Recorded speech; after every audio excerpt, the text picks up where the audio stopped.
Air Jordan for Retro Craft Photon Dust.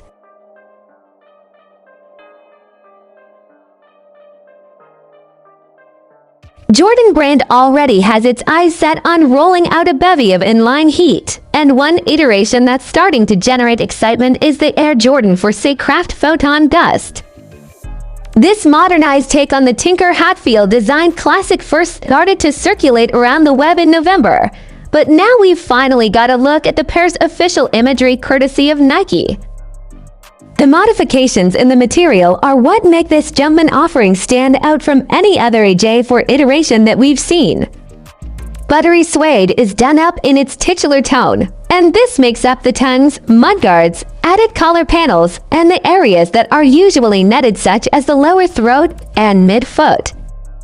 Beige accents also come into play as they adorn the Jordan branding that sits on the tongues and heel counters as well as the eyelets. The interior sides of the tongues are equipped with a soft fleece material that is cozier to the touch. Subscribe for more.